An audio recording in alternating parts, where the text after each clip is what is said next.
Okay, thank you for tuning into Stampscaping 101. This is a little composition that I just stamped out on a 2x2 inch Stampbord tile. It's a smooth clay surface that's on a hardboard panel. Mostly kind of created by ampersand art for embellishments for the stamping industry to be used on typically card making, some jewelry, jewelers use it for various applications in kind of the smaller configurations. On this scene right here, I just did it kind of more in a diamond format. These are, like I said, the 2x2 inch square. And just stamped this little Loon, kind of a 3-stamp composition featuring the Loon reeds and one of these little pebble tiny rock stamps. Just in a very simple color scheme here, using about 3 different types of blue and black for the imagery itself, and also for the kind of the 4 corners, and to kind of create a vignette. What I'll do is I'll show the different tips here as far as the scratcher knives, scraper tools are concerned, and which one is used for what purposes. And these little tiles are kind of fun to use, being that they're really very nice stamping surface to make your impressions on, being that it's nice and stiff and very flat, and that clay surface is a soft clay surface, so while stamps stamp into it beautifully, they don't, the surface isn't so soft that any of your images will bleed into that clay surface, okay? So you get crisp impressions every time. And also these little embellishments are really nice for the 3-dimensional kind of aspect of them, okay? See how it's kind of raised, and it gives a heft to whatever card you're using them on. So anyways, if you haven't tried Stampbord before, you might look into that. It's if you ever want to kind of try something new to do your little embellishments on or whatnot. So tiny little composition right here, but I think a very complete composition, even though it's very minimal, and it was a lot of fun to do. Matted this off in a couple different pieces of paper, and just placed it on a kind of a dark glossy navy cardstock for this card. So anyways, I hope you enjoy the making of this card, and thanks for watching. Okay, welcome back to another video. This is a 2x2 inch piece of Stampbord. It's a kaolin clay surface on a hardboard panel. And Stampbord is another name for its larger siblings called Clayboard Smooth. It's made by Ampersand Art, and the Stampbord naming convention was created for the smaller configurations for the kind of the needs of most rubber stampers, which are kind of embellishments for card making for the most part. So anyways, you can find this in larger sizes up to, I don't know, very, very large panels for people to do all kinds of various media on. Okay, I'm going to be using the dye-based inks on it and doing a small composition.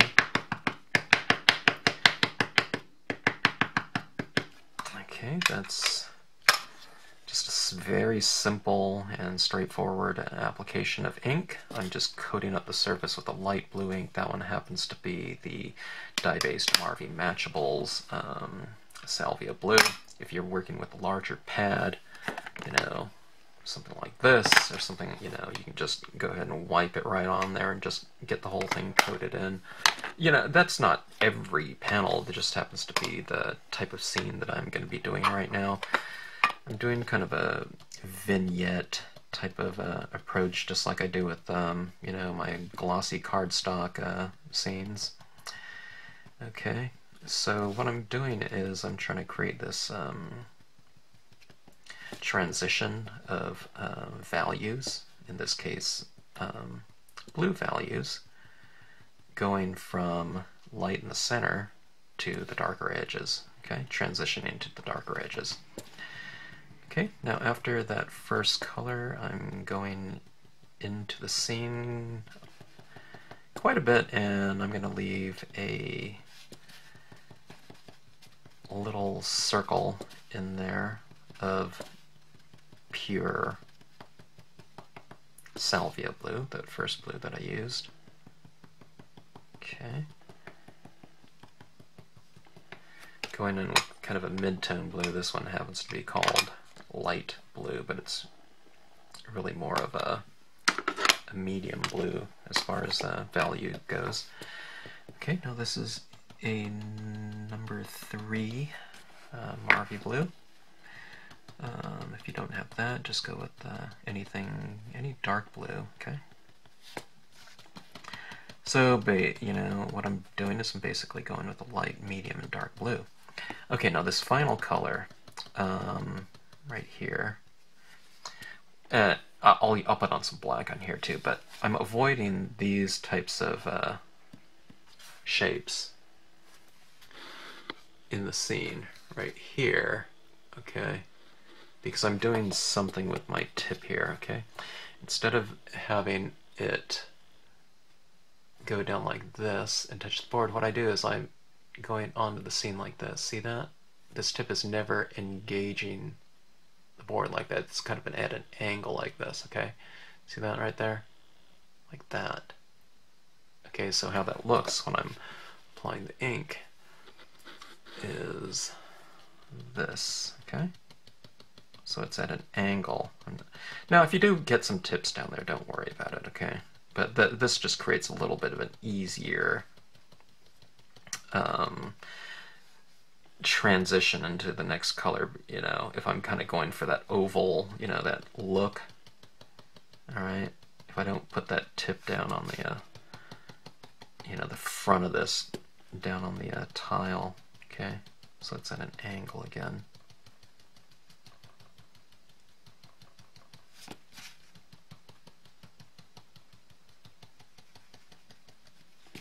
And like I said, that's just kind of for the most part. I get some tips down a little bit too, but you know, it's not really going to matter. But, you know, I have taught workshops over the years, and I know how a lot of people kind of like their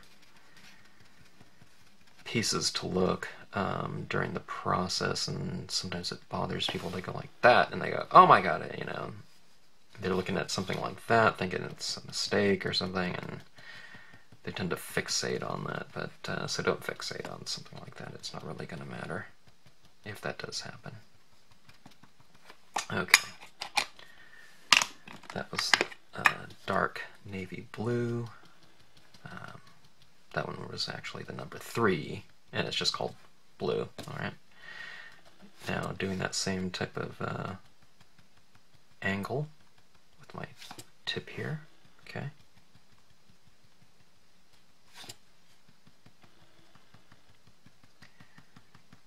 And kind of framing it off a little bit, going around the edges. Even as small as a composition as this is, I still like to have it kind of framed off, you know, so it looks like, you know, the piece is like looking into a world, into itself, you know. It's like where nothing else exists, you know, outside of it. It's whole and complete. And then just in the background alone, you have this nice kind of transition of value, even across just a, you know, a 2 by 2 inch surface.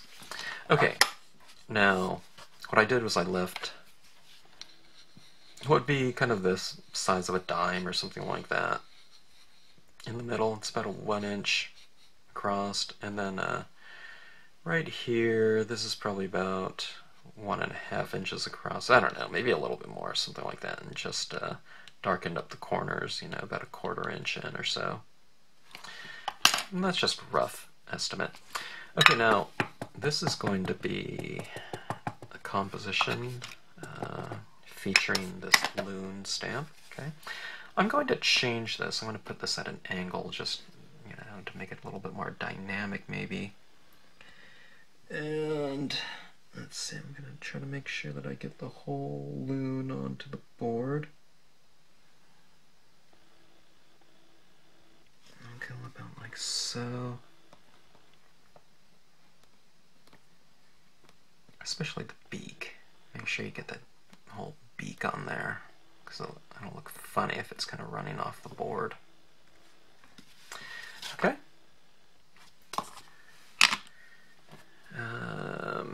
Easy enough.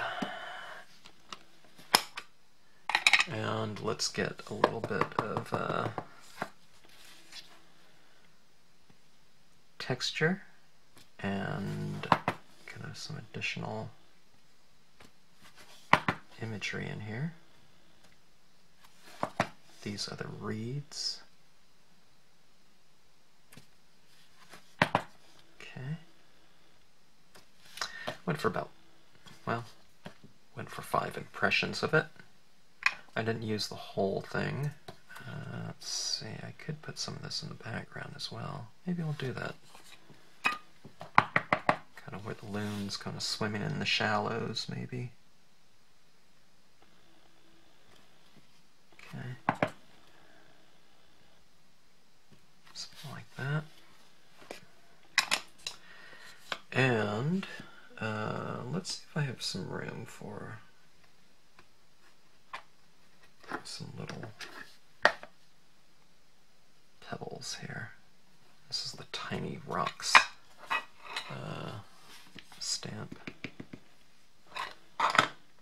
Okay, kind of a big, I need to get some more tack and peel for a smaller acrylic block. I haven't gotten around to that. Okay.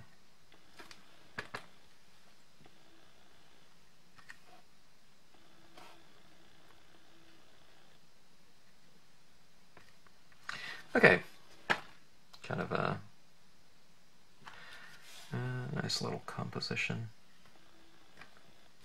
Alright, went for another impression of that Tiny Rock. So I got about 3 impressions out of 1 inking with that Tiny Rock stamp. I only inked it up twice for all those impressions. Okay.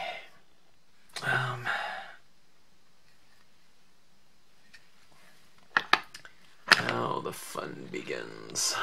I love doing these little flourishes with Stampbord.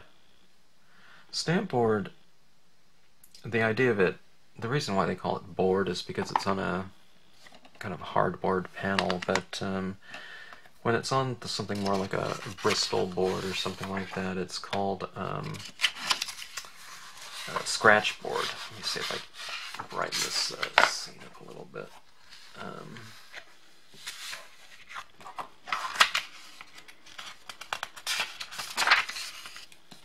Okay. Alright. That kaolin clay is a soft clay. It's not soft, I can't like take my nail and scratch into it or something like that, but what you can do is you can take what you call them scraper tools or scratch knives, okay? And utilizing these, you can go back into the scene and remove kind of what you've laid down already in kind of strategic marks, okay? So I'm looking at this scene right here, and kind of what I do with the white gel pen in terms of adding some highlights and details into the scene, I can do it with this as well. Okay, so what I'm going to do is it's kind of this one happens to be kind of the leaf. Let's see if I can get this focused here. Okay, this one happens to be kind of this little spoon-shaped scratch knife. We call it the, it's in the, I don't know, I call it the deluxe knife kit just because it comes with this little kind of contoured plastic. There's nothing really too deluxe out of it, but I like this little spoon one. Kind of gives me a varied scratch if I want it. So if I want kind of a wide scratch, I can kind of go in here like this. And what I'm doing is I'm kind of going along that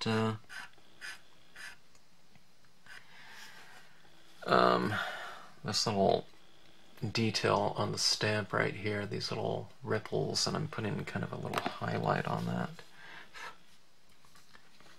Now if I scratch a little bit, I'm getting in the darker blue, I'm kind of revealing kind of a lighter blue.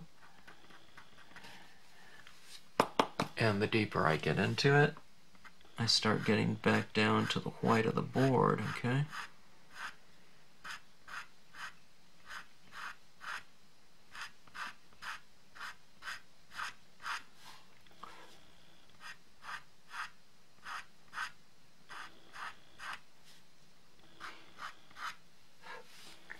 Since it's kind of adding these nice little highlights into that tile, it's kind of subtle right now because I haven't gone into the darker parts too much.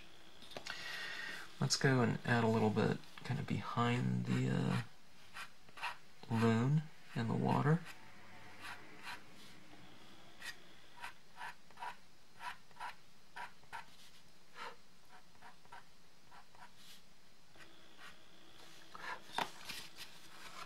Okay.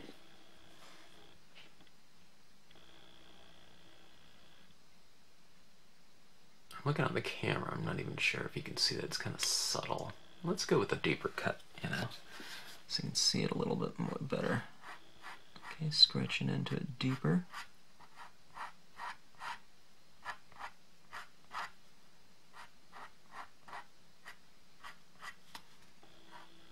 You can kind of vary it where you have kind of deeper cuts and this brighter highlights here and there.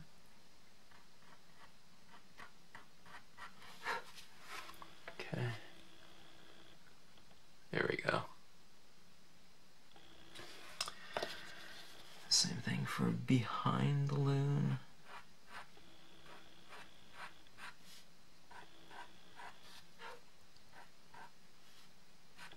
I've taught classes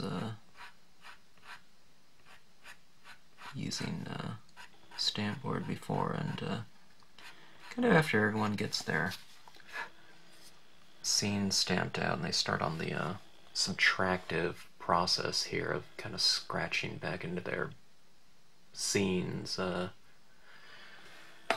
don't know, I think it could potentially be the quietest class ever done. Everyone just kind of gets really into their little tiles, and it's like they kind of you know, disappear into their own worlds, kind of just scratching.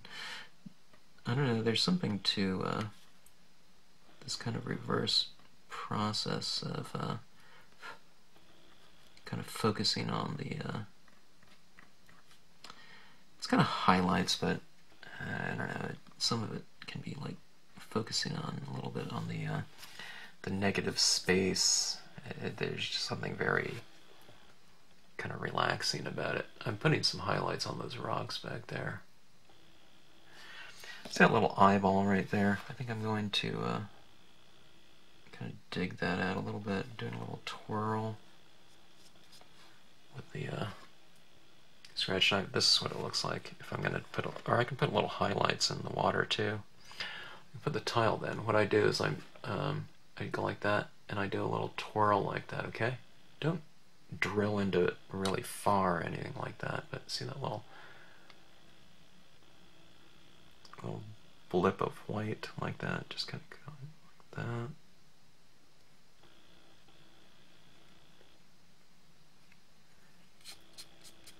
that. So if this were a sky scene, those could be little stars. In this case, it's like little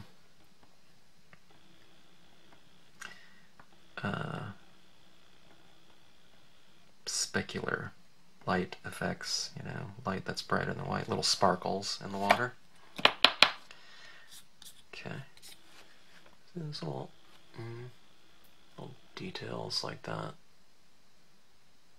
Okay, now that's using this scratch knife light right here. There's also a real pointy one. Let me see if I have that. Good. Okay.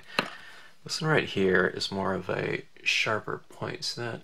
How that goes to a little tip like that, and it's flat. Okay, it's not like... Here's the two different ones. Here's the scoopy one, and here's the sharper tip one. Okay. This one's going to be better for little details, little very uniform little scratches. And where would little scratches look good on something like this? Well, we have these little blades of grass, right? So what I'm going to do, remember how I keep my, you know, motion real ergonomic? Well, this isn't going to be real good for me, okay? So what I do is I'm going to flip this over like this, and I can pull like that. Place my little scratch knife on one of those blades of grass, and I just do one little scratch up like that. I press down a little bit and pull up. Kind of doing a pendulum motion too. I'm going into the... let me see if I can get this to focus. Okay, I go like that, and I'm kind of pulling up like that. See that? This side I'm pulling up like that. Okay, I'm not just going straight like that and giving a uniform line, but I'm doing kind of more of a pulling motion so that it has kind of a thinner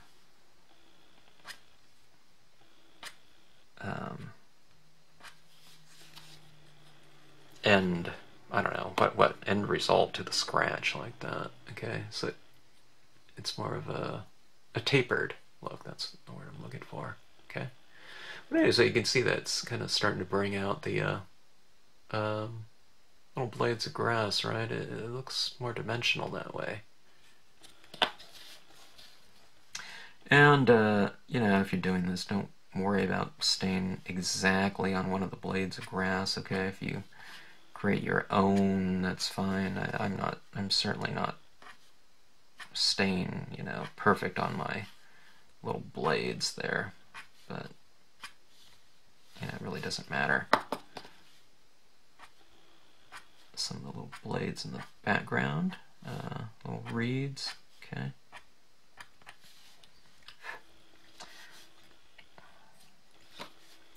Why not go create a little bit of a highlight with this more kind of exact tool on top of some of these little rocks.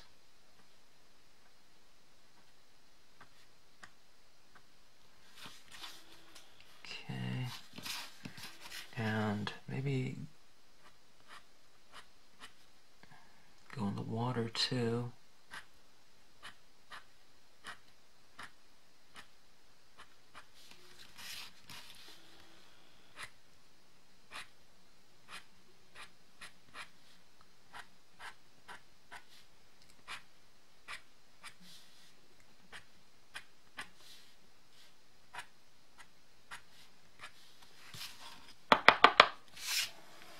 Okay.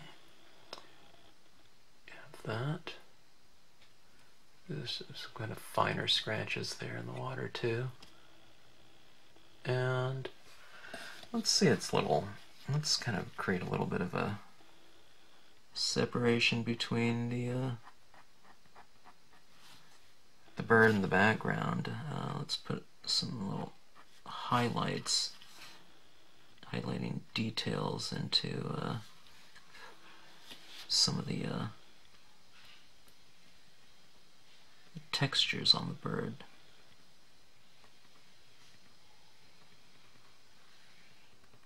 Okay, I'm just kind of going and reiterating what's on the design itself already. Where it's light, I'm just kind of creating another little nick of light. Okay, let's see if this will show up at all. Kind of right in there, I put a few little nicks of light here, here. See that right there? Doing those little scratches like that. Okay.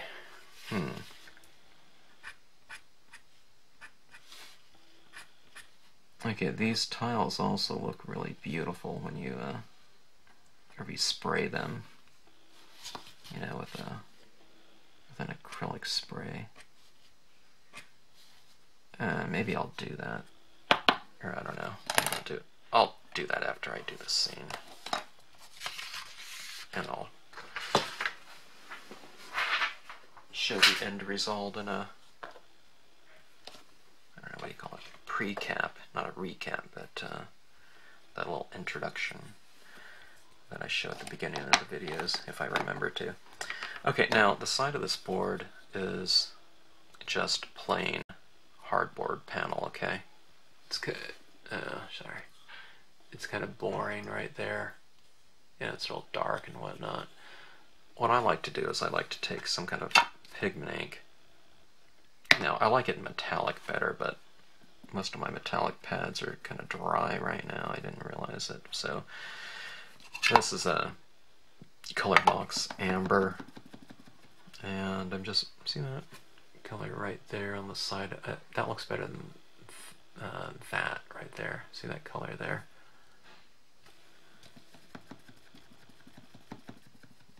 Just tapping it down right in there like that. Okay.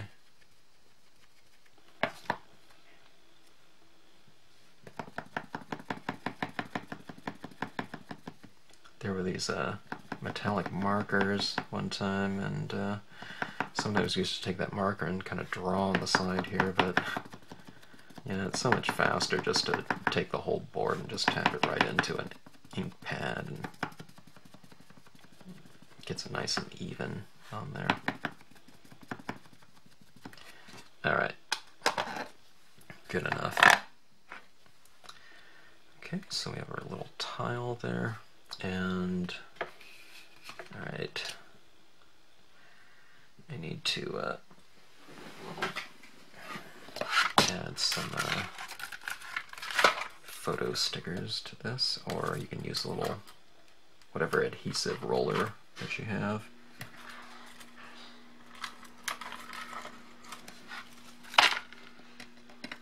Okay, oops, you can see that it's really wet from the pigment ink.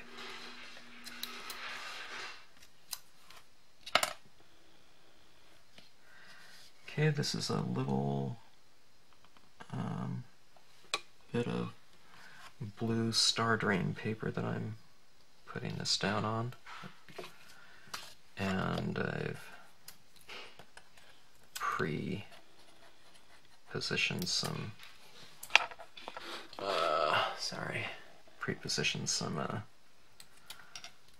photo stickers on that, and I'll place this onto a, I don't know what color this is.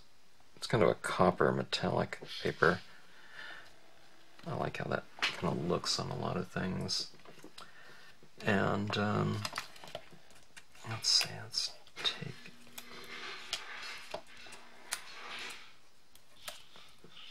this off here, and I've folded a card here. It's kind of, it looks like it's black, but it's really a really dark navy blue. And let's see if I can get this positioned reasonably straight on here.